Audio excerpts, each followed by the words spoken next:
have been very lazy lately, and also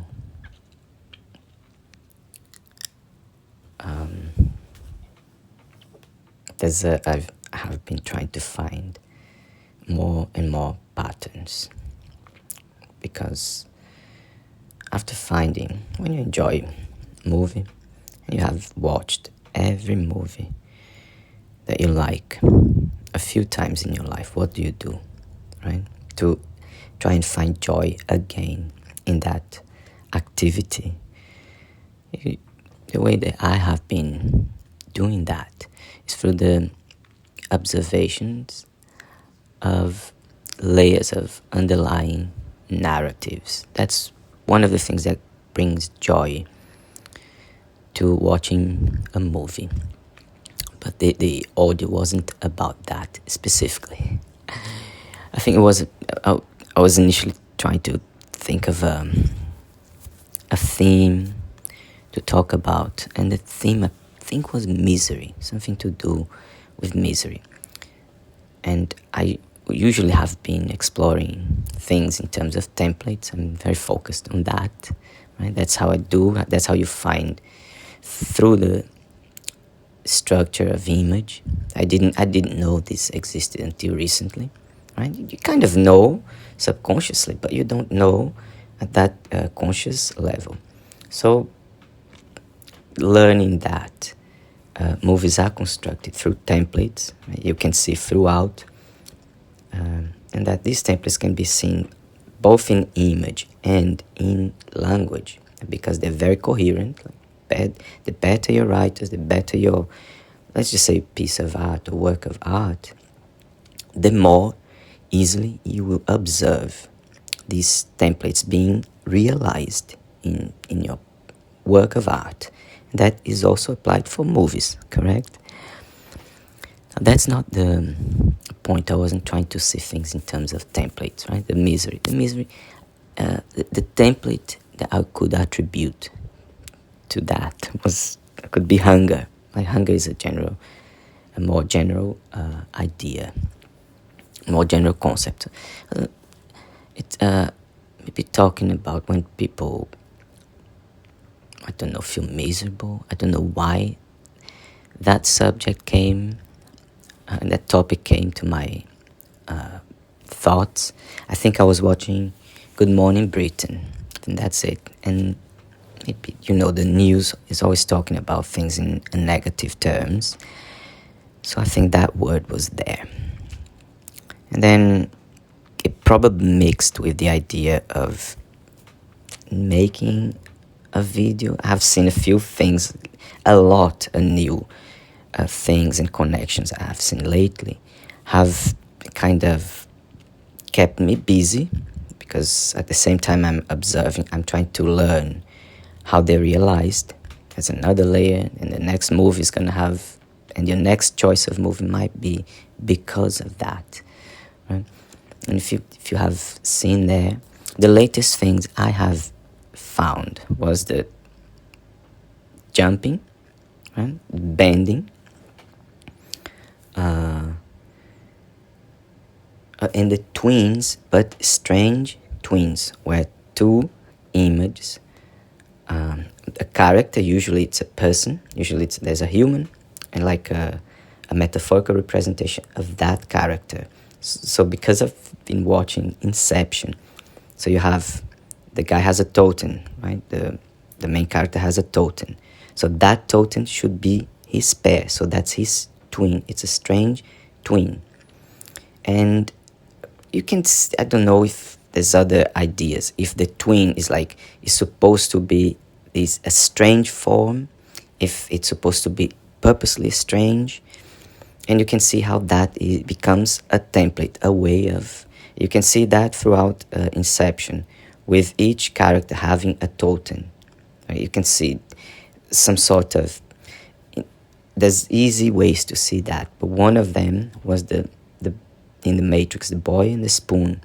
Like when he's trying to explain that it's not the spoon who bends, right? You can see the bending template there. Everything is bending.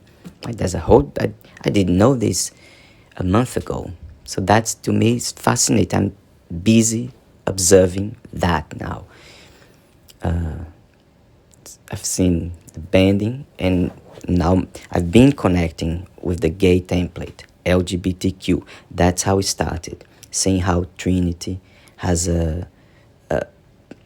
I forgot the word again. She doesn't look either male or female. I have the word there in the video, androgynous. So why she's androgynous, why she jumps first in the matrix. There's a lot, and you think, oh, these are just connected thoughts, right? And then you see more evidence, and you see more evidence. And when we're watching Singing in the Rain, you see that there's a gay right there in the word gray, in the way the characters are being presented, the whole fakeness, the whole male-female there that the audience expect to be there. But there's a story that he talks about with the guy, right? And I'm showing there now. It's bending, and every time you see images of them bending, so you see the bending and the gay, they walk together in narratives. And I never heard that before. That's just that. I'm pretty sure because it's in movies, everyone knows. Like everyone in cinema, people who write, know. But I didn't know that, right? However, I probably have used, because subconsciously that will be there. One of the stories that when I started talking about the bending concept, that happened was a member of our community talked how the word bender, right, being used as an insult. In UK, that's right. There's so it's like the guy who bends, he's a bender, right? There's like a sexual implication there. He said that word still hurt him, and that was very offensive. And you see how, say that was a random coincidence, and it was not. It's right there. It's subconscious. So that's our hypothesis, right? So the whole thing about try to go back to this. It's about the misery, and I think maybe related to the UK. And I met a few people there, a few friends, good friends, who always complained about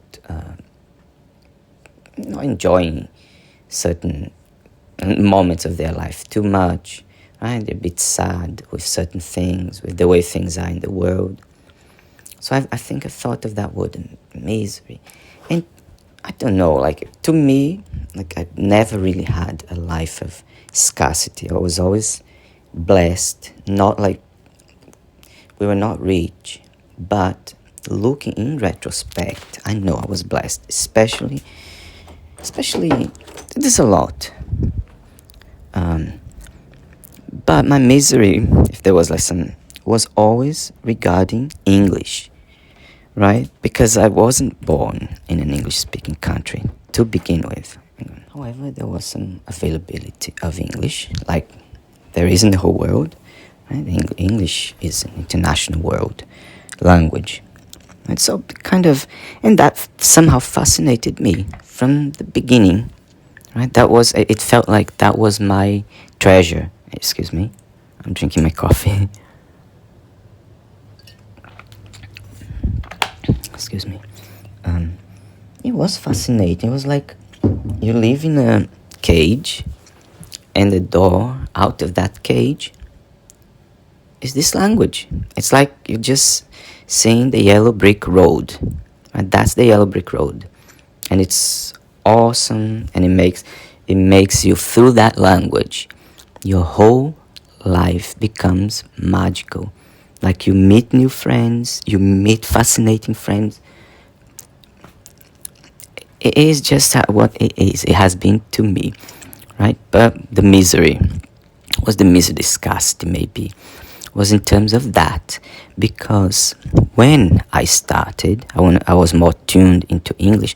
The only place where you could listen to English was on the radio, right? Certain stations played international music, and like the boy bands were more famous from America, I guess.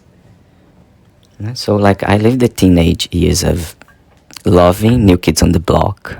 I loved along with the girls. I never had that, and there was never prejudice from one side or the other. It was very naturally accepted. I loved dancing. It was only me as the man, as the boy, kind of like that. So there was that, right? And cinema and TV. TV, there was like one movie a week.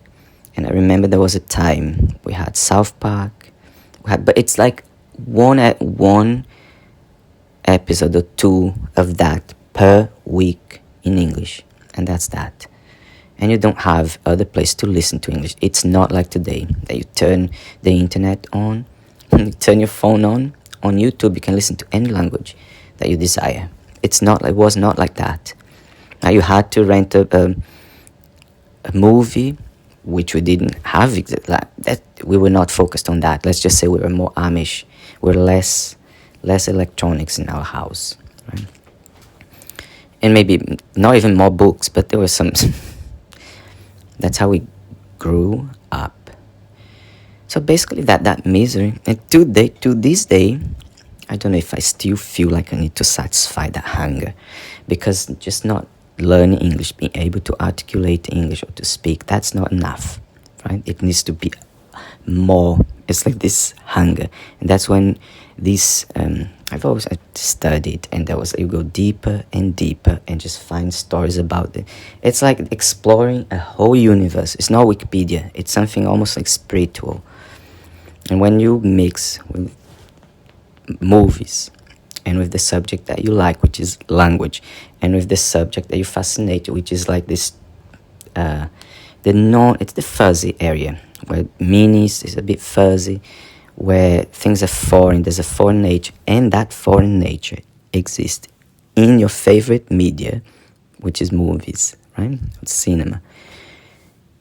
And connects all levels, like music, and it's just like, wow. And I'm always trying to find more, and I have, right, my partner the other day, who kind of, we interact, and he shows me something that I can't see by myself, and it's like it doesn't have an end.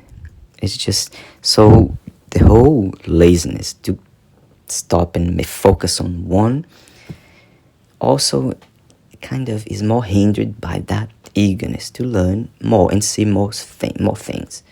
And that's what's been happening. Today I thought of posting something about Good Morning Britain. It was very interesting about the Chancellor. The Chancellor and the CV. Oh, but, I thought that is interesting. It's not that I want to ridicule, that's not the point. But that's an interesting subject. It's about curriculum. It's about embellishing. But you see how that may happen to the small people and to the higher ranks of God knows who is. I mean, everything's supposed to be taken as truth, correct? But you see how that can be interesting. I was not going to debate, just to show that. To me, that is interesting. It's right there at the gray area, things that are not defined. We think that everything we trust, and yes, we understand we have to live in a real world. You live in a world where you have expectations, right? Ideals, but that's not how the world seems to be presented.